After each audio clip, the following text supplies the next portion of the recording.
Salam alaikum. It's great to be here speaking at the virtual ISNA conference in 2020. We obviously wish we could be there in person and be able to meet everybody face to face.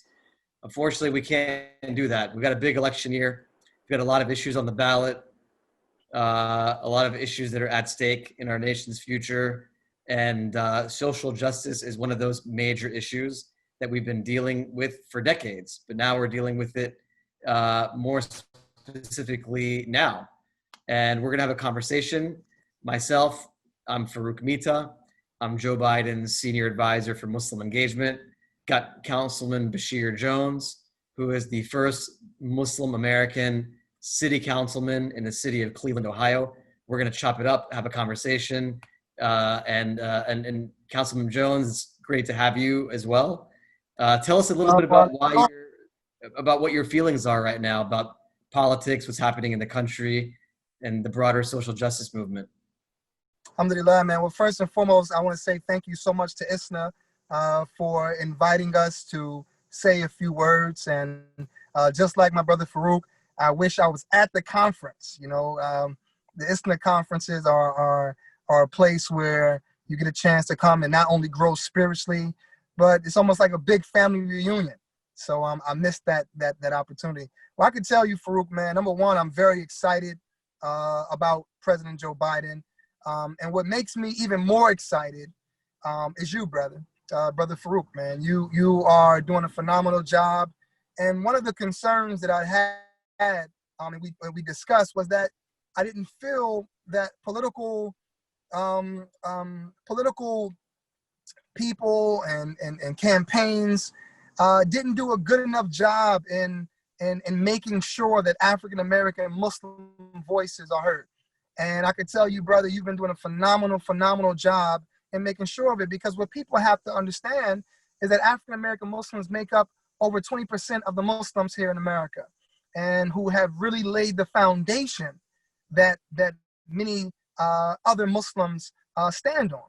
So when you make sure that the African American voice is heard, African American Muslim voice is heard, then you're also making sure that the African American is heard. You're also making sure that the American is heard, so forth and so on. So what makes me very excited is you, brother. You've been doing a phenomenal job. And every person who is tuned in, we have to make sure that we are standing behind brother Farouk, so that they understand that our voices, Muslim voices, are not only important, but imperative to win an election. Yeah, I appreciate that. And, you know, I started working in politics, or not really working, but I started getting involved in politics back in 2003. So it's been about 17 years. And the one thing that I can tell you is that I came up in politics with the African American Muslim community. And the African American Muslim community in Florida, specifically in Tampa, mentored me and groomed me. And that's something interesting about when I was growing up in politics, that we didn't have mentors, because, you know, my parents weren't born here. They were born in East Africa and Tanzania. I know many people that are watching this, their parents were born in other countries possibly as well.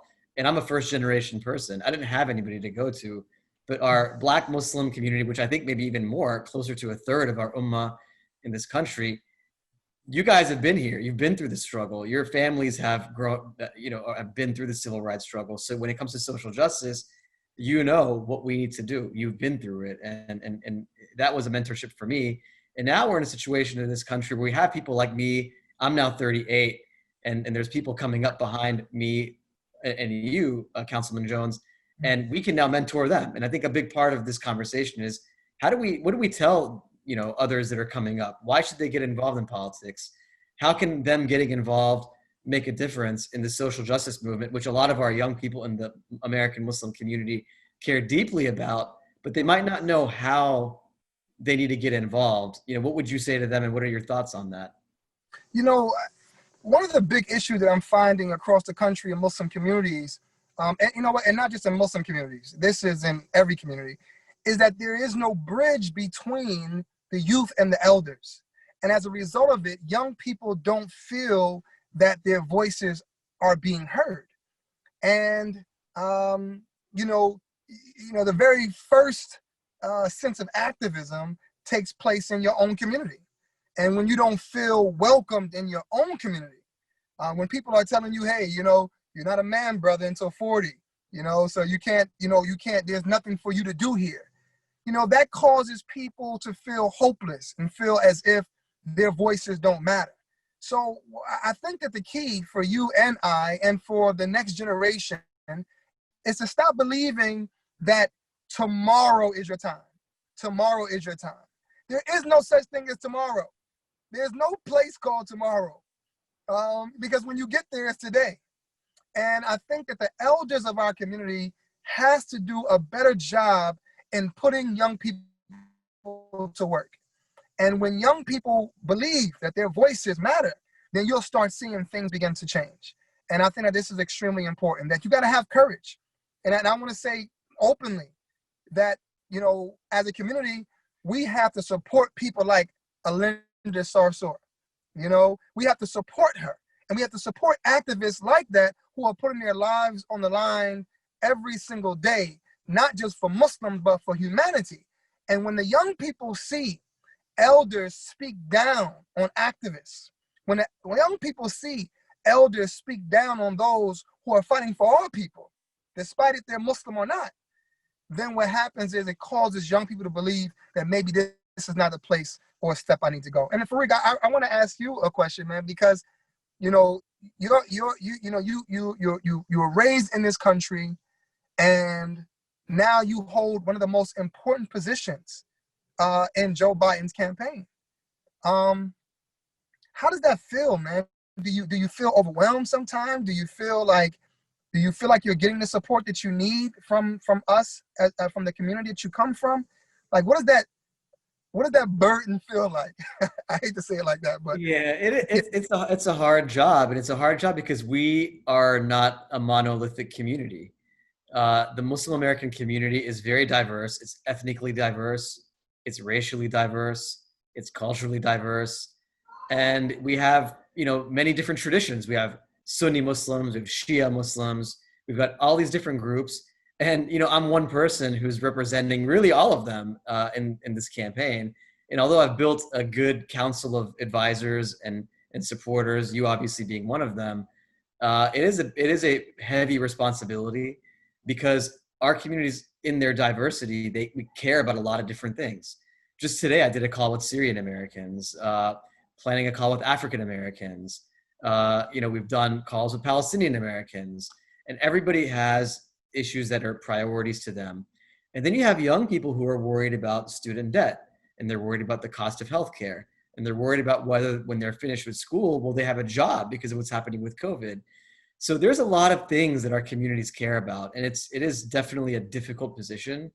But I think it's something that I've seen a drastic shift in the last 12 years. And I think if we look at the arc of Muslim political engagement, we're now starting to see a big difference. Back in 2008, when President Obama was running, and I worked for him, we really didn't have the same level of attention. Now we see a presidential campaign, and you saw it with Bernie Sanders. You now see it with Joe Biden, where our community is coveted, and they want our support, and they want our vote. And I think that's because of two things. One is we've earned it. We've been building institutions. Mgage is one that I've built, but there's many others that are doing the work on the ground to get people activated, informed, and civically engaged. And what I've said to people, or really one of my close friends has said, is voting is like breathing. Voting is like the bare minimum of what we should be doing in civic activism. And then we've seen people like you over the last several years who've run for office and who've gotten elected. And we see that we now have dozens of Muslim American elected officials. And we see that we've built infrastructure and capacity in states like Michigan, like Ohio, like Pennsylvania, Virginia, Florida. Think about the electoral map of what we're looking at for November. Those are the 5 states that are really going to make the decision of who's the next president. And they just happen to be the states where we have large Muslim communities that could actually make a difference. So I think God, alhamdulillah, that we're actually in places in this country where we can actually do something. And I think if I'm talking to people who care about the issues that are at stake right now, think about how your one vote matters, because it does, especially if you live in one of the states that I mentioned, where we have a lot of people.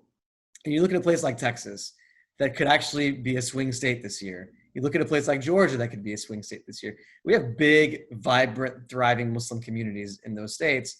And I happen to, because of my role, like you mentioned, I'm advocating every day for them. But it is hard. It is a challenge. And I get support and I also get criticized, and that's fine. That's part of the role that it comes with the territory when you have roles like you have or what I have. And I would ask you, how do you feel being an African American Muslim city councilman in Cleveland? Do you get the support you need from the community? And what more could Muslims be doing to support you? And what do you hear from all of our diverse communities in Cleveland? MashaAllah, man. It's very interesting, like you said. You know, I'm also a student at Bayon, getting my master's in Islamic studies, and so I've had the opportunity to just sit with many of the scholars and discuss the different opinions. And you know, I've had Muslims at one point say politics is haram, haram, haram, haram. You know what I mean? Then you have some who are, you know, avid Donald Trump supporters. You know what I'm saying? So, which I do consider to be an extreme, by the way. I know this is a 501c3, but I do consider to be an extreme. I don't know how a Muslim could support Donald Trump. But anyway, my point is that you have Muslims who have different understandings of Islam. So, you know, the most important thing for me is, as I'm out here and I'm serving the community, I don't serve the community because I want everyone to become Muslim. I serve the community because I am Muslim. I'm Muslim. And as a result, I want to do the best that I can to ensure that Allah is pleased with me. And I don't get it right a lot. I get it wrong a lot, actually. But I'm so thankful that Allah is Ar-Rahman and Ar-Rahim. I'm so thankful, because without that, brother, I don't know where I would be. So for me, it's all about service. I've really appreciated groups like Islamic Relief. I've appreciated groups like others, man, who I had a big turkey drive, and Islamic Relief sent me like 300 turkeys. You know what I'm saying? So a lot of Muslims, we just started the first, the only free clinic in Cleveland is ran by Muslims. And it started in my community. It's called Salam Clinic in the basement of Masjid Bilal. One of the first African-American Muslims, the first African-American masjid built from the ground up, built by one of our beloveds, Haji Muhammad Ali. So it's all about service, brother. And I think that that's the sunnah of Muhammad sallallahu alaihi wasallam that we forget to talk about. His service, his sadaqah. We spend more time talking about what people aren't doing that we don't spend enough time talking about what people are trying to do. And when you don't understand people's condition, then it's easy to give them a medicine that they don't need. It's like those Farouk, it's like those pharmaceutical commercials, man, where they'll tell you, you know, they got the lady, she's walking a dog, you know, and then it says, if you take this medicine for your pain in your right hand, your left hand might stop working, your right eye will start twitching, and you might die. So, you know, be careful about taking this medicine. So when you don't understand the condition of the people, then you cannot give them the right medicine because you don't fully understand their symptoms. And I think that's extremely, extremely important, man. And alhamdulillah, man, as I look at what my next steps are, I have no choice but to run for mayor in the upcoming election. Because if we're going to make a change, youthful leadership has to be willing and be courageous enough to go to places that they've never been before. And that's what you're doing for us, Farouk. And for everybody out in there that's tuned in, our brother Farouk is chartering a new path for us. You really are, brother. And I tell people that all the time, and I let them know that brother Farouk's pain is my pain and his joy is my joy. And that's what brotherhood is supposed to be.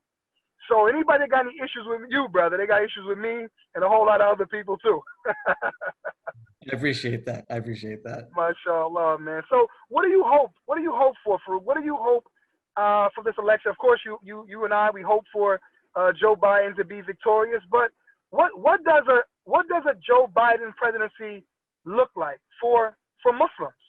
Mhm. I think, well, there's a couple. Before I get there, I want to talk about the longer arc of this, right? I mean, this is for us as Muslim Americans. It's not just about one election. It's about what precedent are we setting today that will influence what presidential candidates do and how they engage with our communities 4 years from now, 8 years from now, and 12 years from now. If you think back to what I said about '08, it was close to zero. Now you've got somebody like me in this role, but we've got Muslims across the campaign that are working as employees, as staff on this campaign. We've got a lot of Muslims that are on our policy committees. And all of that is just getting people involved and setting a precedent. This year we had a general election candidate that spoke at the Million Muslim Vote Summit that Gage spearheaded that came and just asked our community for their vote. And in the primary, you had Bernie Sanders do the same thing. In fact, he came to speak at ISNA last year. So now you have mainstream candidates from major political parties that are saying, I'm not going to just come to you for money. I'm not just going to come talk to you behind closed doors. I'm going to come to you and meet you at your institutions. I'm going to come to ISNA. I'm going to come to Gage. I'm going to ask you for your vote. I'm going to tell you why I am the best candidate for you. That's never happened before 2020. No one's ever done that before. And I'm hoping that in the future, both parties will realize that this community is an asset and they will both come and ask us for our votes. And so that's kind of the longer view of what I'm hoping we can set up through my role on this campaign. But beyond that, in terms of a Biden presidency, I think the number one thing that it will be for Muslims is diverse. And I don't mean to get too partisan, but what we have right now doesn't give us the access. We don't have Muslims in that administration. We don't have Muslims that have a seat at the table and have a voice on what the executive branch is doing. A Biden presidency, I think, for me, will allow our community to be at the table so we can have political appointees that are from the Muslim community. When Obama was president, we had a bunch of us, and I'm one of them, who came through as young people who had their first time serving in government. Well, now that we have all those people, how do we take those people and others and get them back in and then even higher positions? And then hopefully 4 years from now, even higher positions than that. So this is more than just one election, or if Biden wins, 4 years of a Biden presidency. It's about how does our community use that to build itself, to build power, to build experience, to really have a pipeline of talent that can continue to serve. And it goes back to your point, serve for what? It's not serving for ourselves. It's serving for humanity. It's serving because service in government and civic service is part of our faith. If you go back to the time of the prophet, peace be upon him, civic engagement has been part of our faith. And I think we are a very civically engaged community when it comes to the mosques, when it comes to what's happening in the countries that many of us come from. But we got to think about it differently and say, how am I going to get engaged to serve my country and my government and make this country better and my neighborhood better and my community better? And I think being part of government, whether it's an elected official like yourself or being an appointed official in a possible presidential administration, those are all things that are part of our faith. And we have to change the culture. But you can't change the culture, like you said, if you don't feel welcome. And I think if there is a Biden presidency, we will be not just welcome, but embraced, and we will have a role to play. And I think that's something really important for Muslims to realize, that when we go and vote, forget about the party, forget about the person, but let's look at who's talking to us, who's embracing us, who's going to bring us in. And to me, those things are really important. And I think that's what we need to build on. That's powerful, brother. That's powerful. Not only one of the things that I've been appreciating about being in this position is the number of Muslims who have reached out to me across the country who's running for office. I've become somewhat of an OG, man, and they call me up, they ask me questions from all across the country, and that's really exciting. When I became councilman, a lot of people from across the globe, the takbir heard across the globe. When I won, and takbir, Allahu Akbar, and people were very excited about the fact that, you have Muslims who are in this country who are proud to be Muslim. So I've been really excited to see the number of young Muslims across the country who are running for office. And not only that, but people who may not be Muslim, but who are empathetic to causes that affect Muslims. But what I want to say to Muslims, we have this hadith that says that if there's three ways. Basically, there's three ways to make a change. One, you can change it with your hand. Two, you can change it with your mouth. Or three, you can change it with your heart. Now, we grew up with that hadith thinking that, you should just hate it in your heart. But what it really means is you need to change it with your heart. Your heart has the ability to change things. And the question I want to ask all Muslims, everybody that's tuned in right now, how were you affected when you watched the knee on the neck of George Floyd? How did that affect you? Because I would argue that as Muslims, you are not following the sunnah of Muhammad sallallahu alaihi wasallam if you are not standing up for social justice. If you're not fighting for social justice, you are not following the sunnah of Muhammad sallallahu alaihi wasallam. So even if you don't have the courage to go out there and march, or not even courage, if you don't have the time to go out there and march, if you don't have the time to speak up about it, are you at least making the dua in your heart for America to become a better place that's open to all people? How is your heart being moved by this? And we heard this beautiful hadith that says, you are not a believer. Can you imagine that, brother? You are not even a believer unless you love for your brother what you love for yourself. That's not, you're not a believer unless you love what your Muslim brother love for himself or your Muslim sister. You're not a believer until you love for humanity, love for your brother and sister what you love for yourself.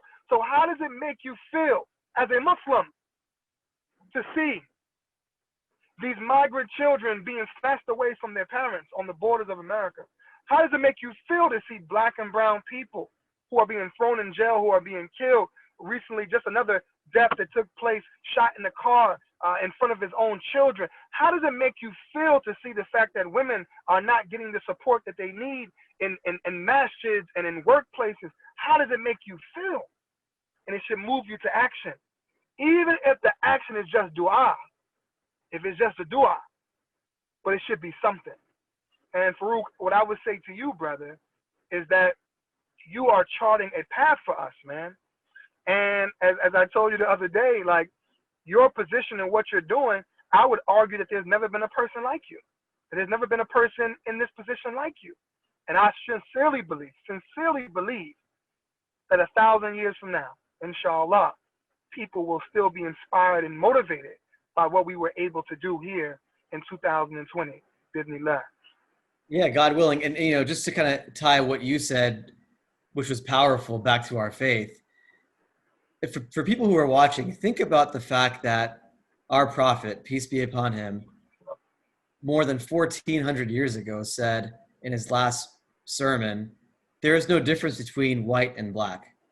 1,400 years ago, and then think of somebody like Imam Ali, who was the fourth Khalifa and the Imam for the Shia Muslims, who said, you're either my brother in faith or my equal in humanity. I mean, those are powerful statements of our faith that show that social justice is woven into the fabric of Islam. It's not something new. It's not the 20th century cool thing to do for us. It's something that our faith has been teaching for centuries. And for our Shia brothers who are in the time of Muharram and Ashura, who are reflecting back on the death of Imam Hussein, for example, these are examples that all of us, doesn't matter what kind of Muslim you are, these are examples that all of us can look back to and say, and there's many other examples of what does it mean today when we look back at all of our leaders from the past and reflect on the meaning of social justice, standing up for what's right, standing against oppression, and treating everybody as equals. It's something that's just ingrained. And I think that a lot of times as Muslims, we forget about what is the essence of the meaning of that. So I think that's something that really ties back into a lot of what you were saying. MashaAllah, that's a beautiful thing. And once again, that just shows that you are the perfect person for this position, beloved. Allah has crafted you for this position. And may Allah bless our our Shia brothers and sisters. May Allah bless every Muslim, every human being. May Allah bless. And we have to get out of this mindset. And for centuries and thousands of years, rather, this battle between and these factions in our community. When love is the greatest religion, and we have to learn to love one another, and even love our differences, and learn to love our difference of understandings. And it's okay that we're different. Allah made us all different. And I think that was a beautiful point, brother. And may Allah bless, once again, may Allah bless our Shia brothers and sisters, man. May Allah bless them. So I want to say to you, Brother Farouk, man, I just appreciate you so much, man. And I thank you. And for everybody out there, we have to figure out a way how to make sure that we're standing up for social justice. You know, think about this ayah in the Quran when Allah is speaking to Satan, a'udhu billah, and he tells Satan to bow down. And listen to what Satan says. He says, Ana khayrun minhu, khalaqtani min nar, khalaqtahu min teen. He says, I'm better than him. I was created from fire. He was created from dirt, from mud. The first racist was Satan, man. So racism or sexism or genderism or ageism or any ism is in reality standing on a satanic foundation. And you got mental health issues, because how do you think that you're better than anybody based upon something that you had no control over? So what we have to do, James Baldwin said, in the history of mankind, young people have always failed to listen to the adults, but they have never failed in imitating them. So if we want our young people to be better and to do better, we got to be the example that they need to see. We have to be those examples. And for those who believe that politics doesn't matter, if you read the only chapter in the Quran that is succinct in regards of timeline is Surah Yusuf, the chapter of Joseph. And the chapter of Joseph, for me, is a chapter that really speaks to the American condition. That's how I feel. It really speaks to the American condition. And what I mean by that is this. It speaks to the American condition. Why? When you look at Joseph, he was assassinated by, or tried to be assassinated by his brothers. Thrown into the well. Then sold in slavery. Then became an indentured servant. Then falsely accused. Thrown in jail. Then came out of jail and took one of the highest positions in the land. That was all politics, wasn't it? It was politics that put him in jail and politics that got him out. So politics, Al-Hajj Malcolm X said, you're either at the table or you're on the menu. So alhamdulillah with Brother Farouk, we at the table. Alhamdulillah, man, may Allah bless you, brother. May Allah bless you. I mean, no, look, it's been a great conversation, brother. You know, I would just tell the viewers that it's so important to get engaged. There's different ways of getting engaged. You know, we need people from our community who are running for office, like Councilman Jones. We need people who are campaign operatives and working on campaigns at the state, local, and national levels. We've got dozens of Muslims that are working on Capitol Hill right now in Congress, and even at the state level, in the state legislatures of places like Virginia and Florida and Texas. All of these things, if we can find a way to coordinate, we can find a way to keep building that talent pipeline, the sky's the limit. But we need people to get involved. We need people to vote. We need people to step up and look back at our faith, our history, and get involved, especially the young people. Again, if you go back to the history of Islam, it was spread by and led by the youth. And it is only with the youth in our country today that we will be able to build power for our communities, so we are treated just like everybody else. And we have a seat at the table just like everybody else.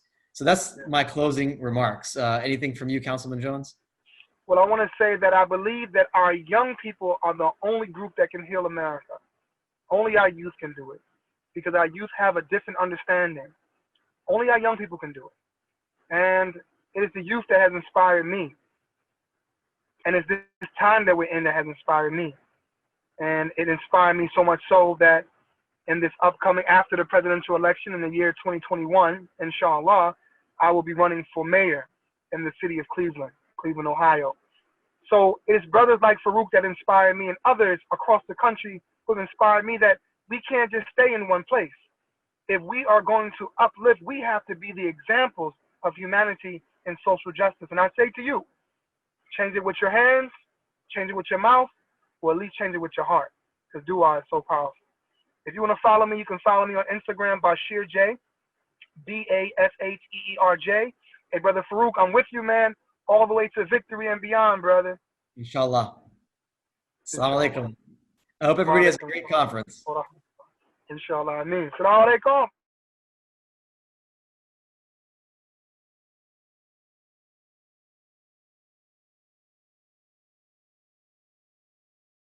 Assalamu alaikum wa rahmatullahi wa barakatuh. This is Dr. Abdul Al Sayed.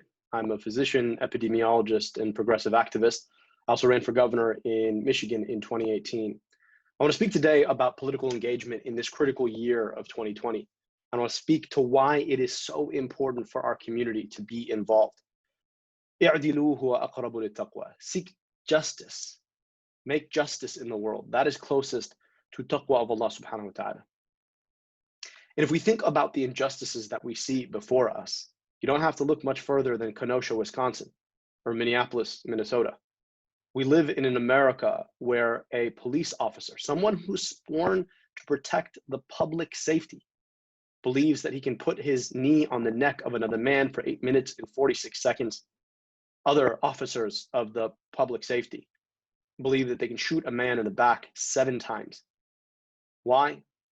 Race. Systemic racism. I want to think for a second about this concept of the public. Public is what we together ought to own. But you think about those officers sworn to protect the public safety. It's not just that they didn't think that people like George Floyd or Jacob Blake weren't a part of that public. In fact, they thought that they were part of what they were supposed to keep the public safe from. This is the circumstance of racism. But it's not just in public safety and criminal injustice. It's also in public utilities. 50 miles north of where I am right now in Flint, you can talk to those folks about how they were excluded from public utilities when the state of Michigan switched the water source, poisoned 9,000 children, 100,000 people. And it's not just public utilities or public safety, it's also public health. COVID-19 has taken 185,000 lives, disproportionately Black and brown people. So we see that folks aren't included in public health either. And it's not just that. Think about public education. Think about the state of schools that serve predominantly Black and brown children, the state of disrepair and disinvestment. And so we're seeing that Black folks and brown folks aren't included in the public health, the public in public safety, the public in public utilities, the public in public education. Seek justice that is closest to consciousness of Allah subhanahu wa ta'ala. We live in a society that is deeply unjust. Our responsibility is to make justice in this land. And that means that racism is a public health issue. Misogyny is a public health issue. Discrimination is a public health issue. Climate change is a public health issue. These are all Muslim issues because they're issues at the core of injustice in our society. We have a responsibility as Muslims, not just to think about our identities as Muslims, but our responsibilities as Muslims. And if we're serious about our responsibilities as Muslims to seek and create justice in this land, then we have to make racism and misogyny, climate change, public health, we have to make sure that we understand that these are Muslim issues and that we have to take them on. Right now, we are facing one of the most important elections in American history. I'm not going to tell you who to vote for, but I am going to tell you that right now, justice is on the ballot. The willingness to take on systemic racism is on the ballot. Misogyny is on the ballot. Democracy itself is on the ballot.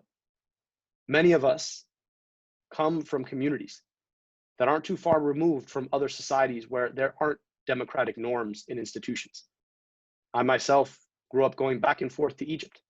And I remember hanging out with my grandmother, wisest human being I've ever met in my life, though she never got to go to school. And I remember she told me once, you can't say things about the president here. I was a bit of an iconoclast. So as soon as we went downstairs the next day, started using the choicest words that my cousins had taught me about then President Hosni Mubarak. Nothing happened immediately, but that night, plainclothes cops came to our house. My grandfather, I have never seen him afraid. He told me, go get your passport. And he held out my passport like an amulet against them. He said, you can't do anything. He's American. Unfortunately, right now, we are watching as our government is starting to look more and more like governments in countries like Egypt. We are fighting right now for justice. And I know that a lot of folks are frustrated with the choices that we have in front of us. But democracy itself is on the ballot. And one last point. As Muslim Americans, we have watched as our faith, the color of our skin, our names have been called into question. We're asked whether or not we are American enough implicitly every single day. You read the newspaper, you scroll social media, you watch TV, and people are talking about whether or not we in fact belong here. People like me, we were born here. This is our country too. In Arabic, the word for vote, the sawat, it comes from the same root word as salt, which is voice. But we have a responsibility to raise our voice in unison, to demonstrate what is possible when we step up and we take on the political process and we raise our voice and we demand that we in fact belong just like every other American, regardless of how we pray, regardless of the color of our skin, regardless of what our names are, that we are American too. And we have to have the courage to step up and use our voice. At minimum, that means deciding that we are going to vote this November and that nobody is going to stop us. Because remember how hard they're working to take away our votes. But beyond that, it also means deciding that we are going to invest our time and invest our resources. It means deciding that we're going to get off the sidelines and we're going to become a part of the political process. I'll tell you, when I ran for governor of Michigan in 2018, some of my loudest critics were from within our own community. And in some respects, it's because I represented both really serious hopes for our community, but also serious fears from our community. And I hope the last several years have shown us what happens when we're led by our fears. That we cannot be wallflowers. We cannot sit idly by while people make decisions about our lives, that we have to be a part of that process. And so what I'm asking you, and I'm asking all of us, is that for the next several months, we commit to doing everything we possibly can to raise our voices in unison, to say no longer are we going to be excluded implicitly or explicitly from the societal fabric, that we have a role to play. We have a responsibility. Because our Prophet ﷺ taught us that if we see injustice, we should seek to change it with our hands. If we can't change it with our hands, we should change it with our tongues. If we can't change it with our tongues, at least we should change it in our hearts. But we should know that that's the least of faith. We are people who know that we have to step up.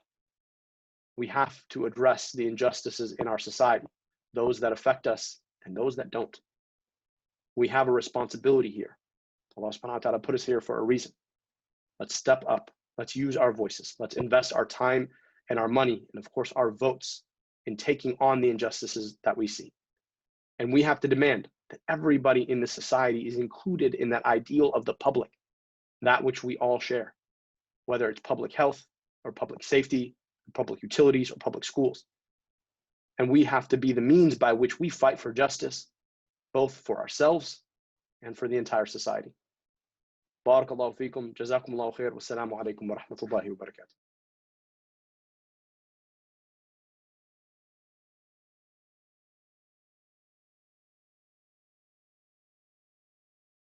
Assalamu alaikum everyone, my name is Sana Syed and I'm a neurologist in Boston. I also serve as the Health Policy and Advocacy Director for American Muslim Health Professionals.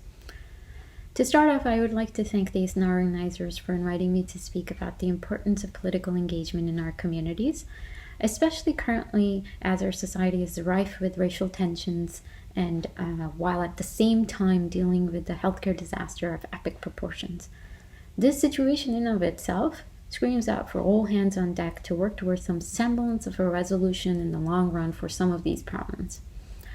Now, in this context, it is very important to recognize the importance of mobilizing our communities, whether be it at the level of organizations like I'm a part of and others may be, but also at the individual level as well. Now, to further explain all of these and the importance of, and to highlight the importance of civic engagement, I'm going to use some examples from my own work. And that's not just because I like talking about myself, but also because it could serve as a template for others to work on the social issues that they are passionate about. Now, there's a key message in there. We really need to advocate for issues that we're very interested in, and also in issues that we have expertise in. And this is because it is important to advocate intelligently in order to have the desired outcome of change in society. Because all of us really care about a lot of issues, of course, and we hope to wake up to a better world tomorrow. But our final outcome remains that we have an actual change in our communities towards that better tomorrow. So it's very important to stay within the realm of our expertise and our know-how, and to approach advocacy with the passion that it requires. And so when I will speak about my own work, it will include the work that I've done with American Muslim health professionals, which from here on I would refer to as AMP, and also the Policy Committee of the National Muslim Task Force for COVID, for which I am the chairperson. And now that brings me to the second point before we delve into the details. I just named two separate organizations. However, I want to make it clear that advocacy is a collaborative effort. It is not competitive. So in that context, these are not actually conflicting statements. Because the policy committee is actually an amalgam of almost 15 organizations, and within the purview of the overall National Muslim Task Force, which is upwards of 40 organizations, all of which are committed to the mission of the policy committee. Now, this policy committee and the National Muslim Task Force, as a lot of you may already know, was born out of the necessity that was seen during the pandemic. So the policy issues, and a number of them, are related to public health and healthcare, and so it naturally aligned with the mission for AMP as well. However, when I say that our policy issues fall within the realm of public health and healthcare, I also want to highlight that this is not a restrictive statement. This is a very broad spectrum of issues, because as shown by recent events, racism is also a public health crisis. I would say that it has been finally recognized as a public health crisis, right? Because it's been the crisis for the longest time. Now, understanding that, of course, police brutality is a key contributor to this designation. However, we cannot ignore other factors that also contribute to this current public health problem. And some of these were actually surfaced as a result of the pandemic, when we saw a disproportionate impact on certain minority communities. As an example, we know that where Black Americans constitute 13% of the population, they've been impacted to the extent that they account for almost 60% of the infections and over 50% of the mortality rate. I mean, that is a shocking statistic. And that really goes to show that racism is a problem even in our healthcare system. And I would go so far as to say the social infrastructure as well, which are actually what constitute the social determinants of health. I'm telling you all of this so that to set the stage for the various policy issues that we worked on when we looked at this in this holistic manner. So, considering this, what we ended up doing was we addressed issues related very directly to healthcare, and that was Medicaid and Medicare expansion, which is an access issue. And what we recognized is that it was also contributing to the healthcare disparities that we were seeing. And then we also advocated for the need for PPE. Now, I would mention that that healthcare system I referred to, there is disproportionate funding to the various hospitals. So there are certain hospitals that are actually at a different level, and then there was a pandemic thrown at them.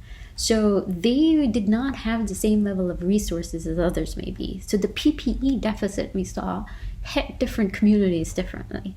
So that was a very critical piece of our advocacy work. And then we also advocated for increase in testing, which is of course the solution for the overall pandemic. And we did make a point to highlight the need for testing, especially in certain underserved communities. So I would also add that in the area of all these issues, we also advocated for food insecurity, as well as issues related to the housing crisis, which was exacerbated by the pandemic, of course. Now, these are issues that existed before the pandemic, right? It's just that they became a bigger problem during the pandemic itself. And it ended up translating into a disproportionate impact on certain communities, as I mentioned already. So this theme of, just to recognize that this theme that we're seeing, where there were pre-existing flaws in our system, this really reinforces the fact that we need to be engaged at the outset. Fine, we're organized now and there's a pandemic and we're working towards a solution, but honestly, our community really needs to be engaged and active from the beginning, because these problems should not have happened to begin with, right? Prevention is the true cure of all these social ills that we're seeing in society, not gearing up once we're in the midst of a crisis itself. We should have really worked together to prevent all of the issues that we are seeing today. So with that, let me now transition into describing the different ways by which all of us can organize and actually lead change. And this is basically sort of the framework for political engagement that I want to provide to all of you. So the way that we carried out our work in the policy committee and with our collaborators, it was by sending out letters to start with. And by letters, I mean emails to the various leaders in our government, and that included Vice President Pence, who is heading up the task force for White House task force for COVID, to the CDC, to the Surgeon General, to various Senate and House leaders, all those decision makers at different levels of government, basically. And these letters were on the issues that I've already mentioned, related to the pandemic, to food insecurity, to the housing issues, what have you, healthcare access. And another very important strategy that we had was to employ action alerts. Now, what these are, in essence, is a link that we sent to our members, to our partners, to our friends and family. And when folks clicked on that link, what happened was it took them to a page where they could engage directly with their federal leaders and also their state representatives as well, by putting in their zip code.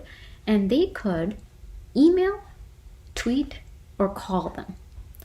And to facilitate the process, we provided the email, not just the email itself, but also text for the email, which they could edit if they felt like it. And we also provided the text for the tweet and the Twitter handles as well. And we also provided a calling script with the phone numbers. So you couldn't get any easier. And I know that most people don't like calling anymore, but we were able to get a lot of people to email and to tweet at their respective policymakers on the issues that I've already referred to. So we had engagement at the ground level as well. Now, the third pillar of our engagement strategy included having meetings with Senate offices in various states. And these key states were across the country by looking at the needs of those particular states, and also our ability to get appointments with them. And this was a very bipartisan effort, by the way, because we need to have open dialogue when you're doing advocacy. And I would mention that this was an effort that was really facilitated by Islamic Relief, and Imano is also a very strong proponent in this, along with AMP, of course. And one of the key things that we did during this was to engage constituents who lived in those states.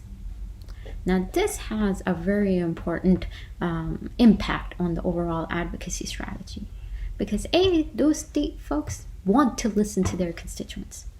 Their opinion matters more than any national organizations that you bring to the table. Secondly, we made it a point that since the different issues that we were talking about related to the pandemic, for instance, it was the same topics really: food insecurity, increasing testing in minority populations, increasing PPE. So we made a point of making sure those constituents had a healthcare background. And probably because of my own bias, I ended up with a lot of physicians in those meetings. But of course, all folks with public health and healthcare expertise were welcome at the table. This is an ongoing effort, by the way. And this really made an impact on those Senate offices.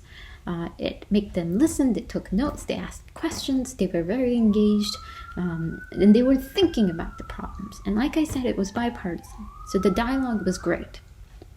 And I do want to make it clear that advocacy should be more correlated with the end game, as opposed to which side of the aisle you belong to. And in the pandemic, it was the only side we belonged to was the side that led to a solution for the pandemic. It wasn't anything other than that. So with that was our overarching strategy going into this policy committee and the work of AMP itself. And now it may seem like a very daunting task, because I'm telling you about like all these fancy organizations getting together and leading change.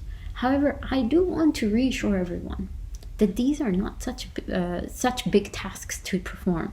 We may have done it at an organization level, but it is also equally effective, if not more, at the individual level. And it is, you all have the ability and you all have the right, actually, to reach out to your representatives and tell them what you need, tell them why you need it, and ask them to enact change for the betterment of yourself and the people around you. Because you were given the right to vote, and then you were given the right to hold these people accountable to work for you while they're in office. So keeping that in mind, I think to organize with your friends, your family, it's extremely important to lead to a change that we need to see today.